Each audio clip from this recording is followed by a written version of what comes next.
Hey, this is Paul Martinelli. In another lesson, I talk about the 5 mistakes we make when we set goals. One of those mistakes is that we think the purpose of a goal is for us to get something, when really the purpose of a goal is for us to become aware of our oneness with it and to cause us to grow. It's not about getting something, it's about us actually becoming something. And we also said that one of the mistakes we make when we set goals is that we develop this big plan for what it is that we think we need to do. We think that we need to know how we're going to achieve the goal. As a matter of fact, as soon as we get an idea or a vision for our life, what we usually do is sit down and share the idea and vision with other people. People that we love and who love us and who mean well, but they lack the awareness of what I'm sharing with you now. And so as you describe this vision and this dream you have for your life, they ask you the how are you going to do it question. How are you going to do that? Where are you going to get the time? Where are you going to get the money? How are you going to get the resources to do it? And as I share in that lesson, knowing how to do something has never accomplished anything. Knowing why we're going to do it is what really compels us to move. It's the why, not the how. And so what we teach is this process of purpose, vision, and goals, and how all of these three, what our purpose is, what our vision is, and what the goal should be, line up as a trifecta for achievement. See, the reason that we define our purpose, vision, and goals is so that we can consciously direct the creative process within us. See, everything we see in the universe has been created twice. It first starts in the mind of an individual. The device you're watching this video on right now, the camera that's recording me, the lights and microphones in the studio, all were just an idea in the mind of somebody. And then when we see all the things in nature, we know that those were just ideas in the mind of God that were then part of this creative process, and that there's 7 laws that govern this creative process. And so when we define what our purpose is and what our vision is and what our goals are, what we're doing is we're consciously creating a model for that creative process of thought into physical manifestation to operate on. So your purpose, vision, and goals become the roadmap that this creative process will follow. So let's first start with purpose. What is purpose? Mark Twain said that the 2 most important days in a person's life is the day that they were born and the day they knew why they were born, the day they discovered their purpose. See, purpose is the filter through which you will direct all of your creative power. It's the filter through which you will make all of the decisions in your life.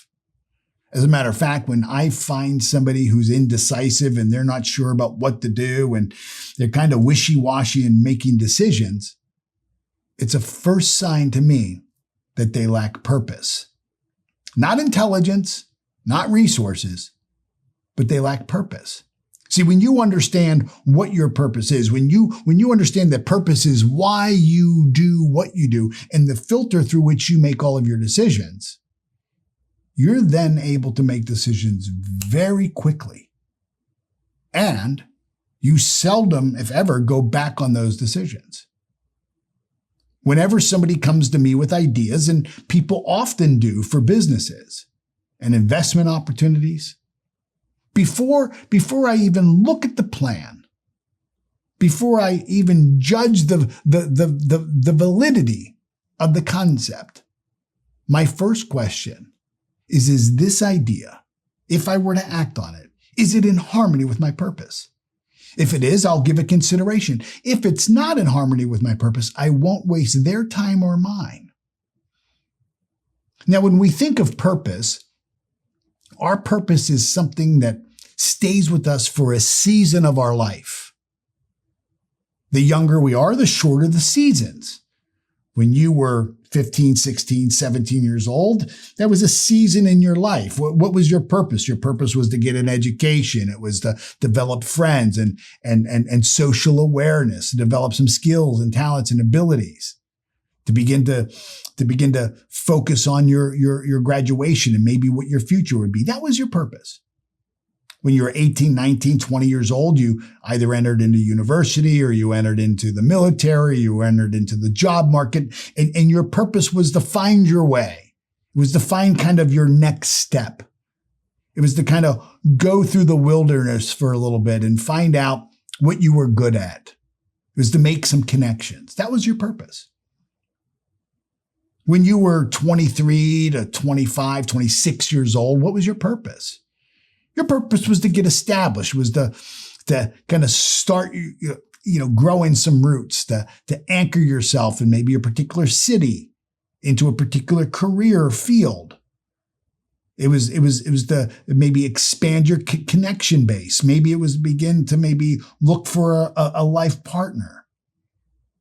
And then when you get into your late 20s, your early 30s, maybe then you're getting married. And now it's about establishing your future. You've got a purpose of, anchoring yourself into a career and with a team and beginning to live on purpose professionally and set a goal to maybe have a house and start a family. And that's your purpose. That's why you're doing everything you're doing. It's the filter through which you're making your decisions. In your early to mid 30s, maybe even late 30s, then what happens to your purpose? Well, your purpose now expands, but now it's for a little bit of a longer season. Now it's about starting a family. It's about raising your children. It's about focusing on your community, understanding how your government works, making sure that the processes and systems through which you're doing your labor and operating your business and that your children are growing up in is fair, and there's a justice system that you could count on, and there's equality and diversity, and you're in that season until maybe you're 40, 50 years old. And then there's a new purpose, to have your children move on, for you to maybe now take a second career turn.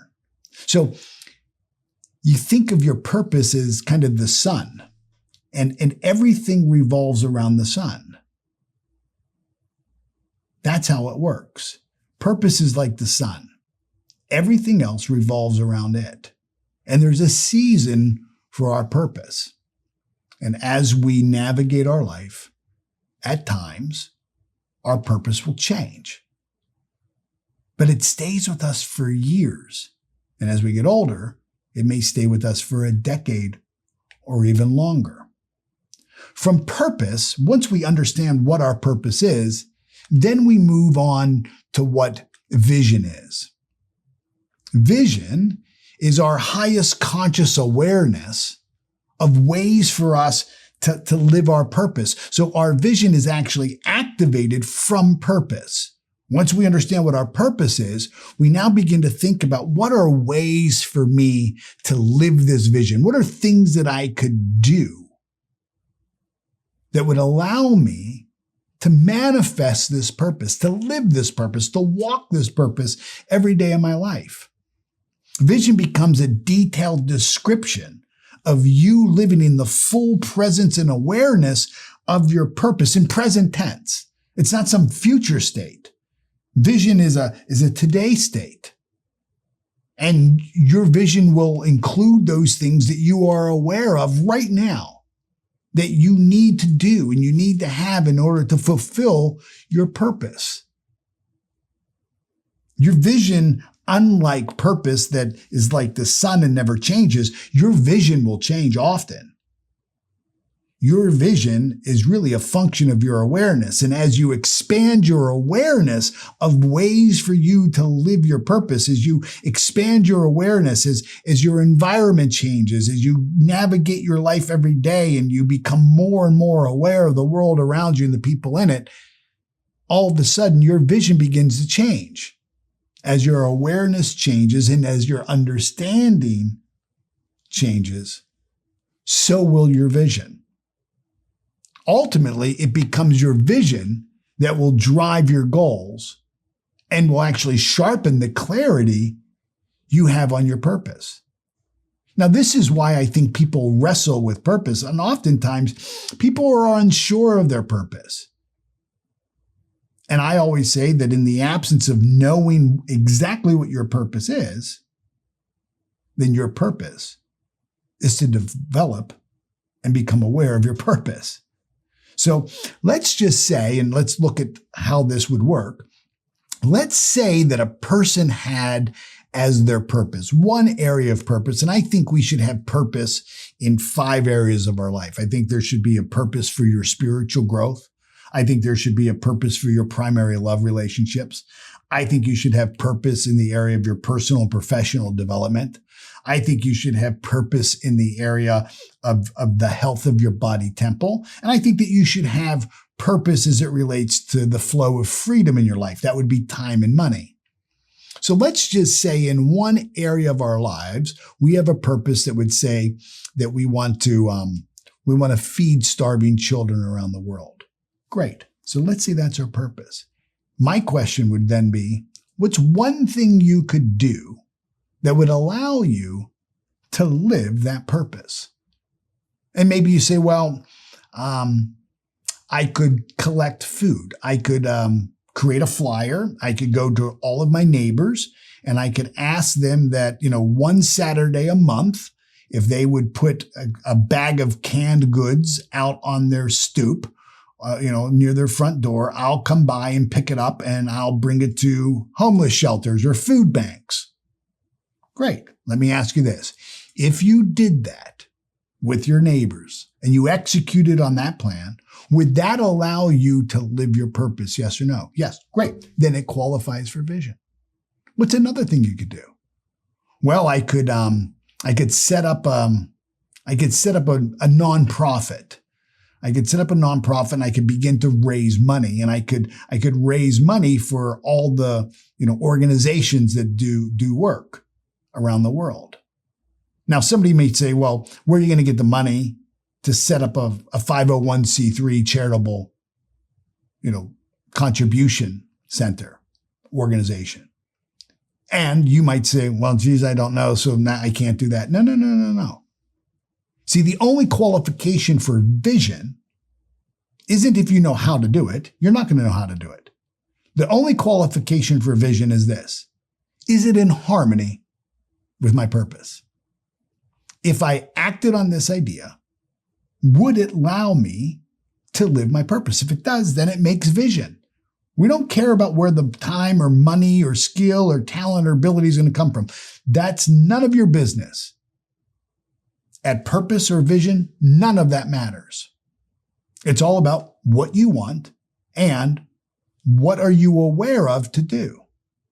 Then you may say, well, what I could do is I could go to Haiti and I could work for a charitable organization and I could be there for 6 months.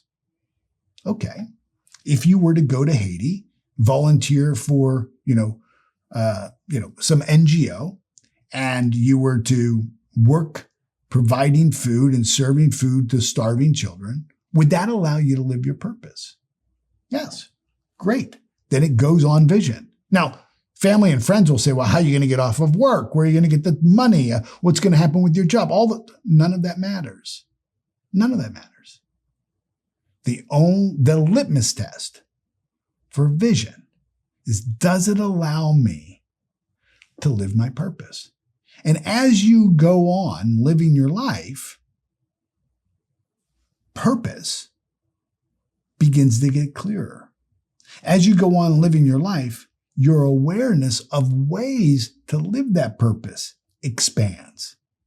So does your vision. So purpose is like the sun, never changes, lasts for a season.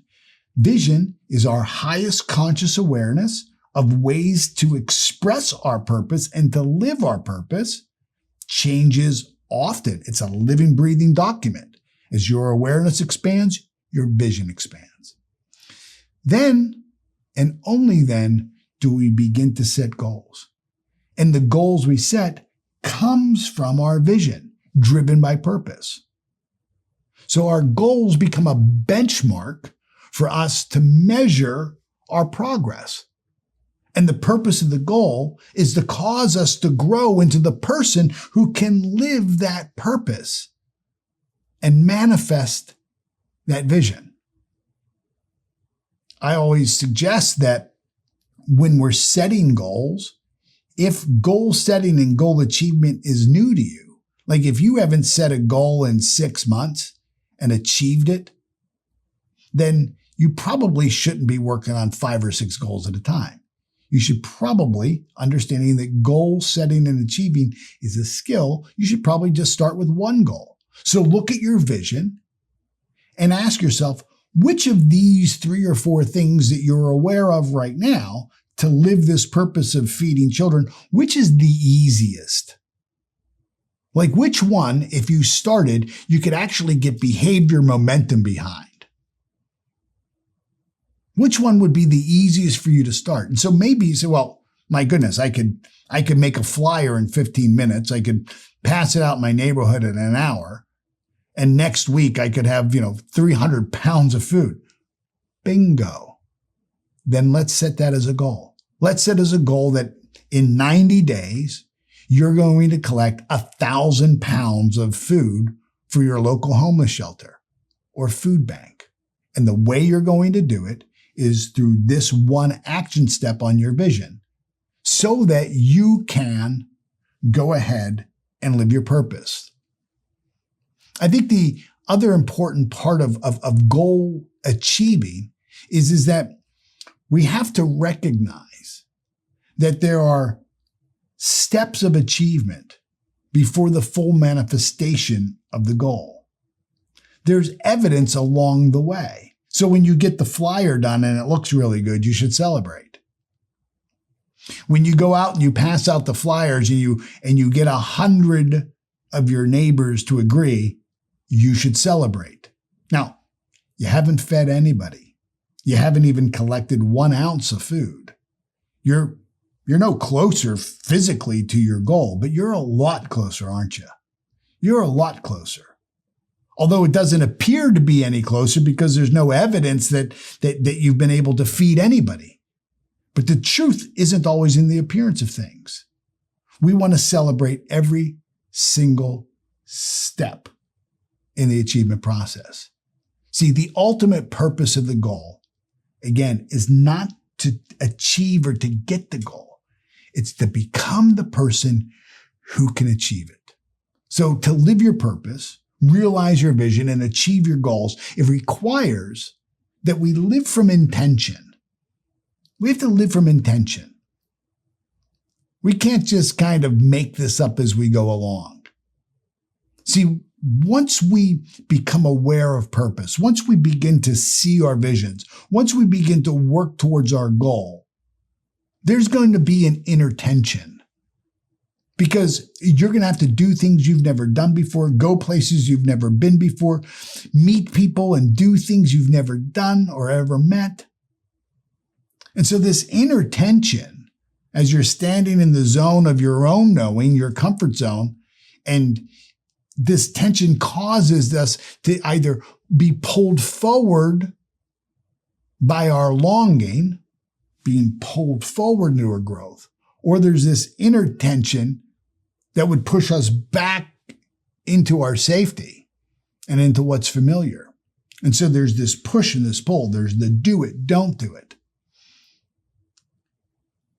It's the purpose and your vision and your goal that become the roadmap, becomes the super highway that this creative power within you begins to express itself. And it gives you the courage and the resources, and everything necessary for the fulfillment of your dream through the harmonious laws of creation. Purpose, vision, goals. It's the trifecta of achievement.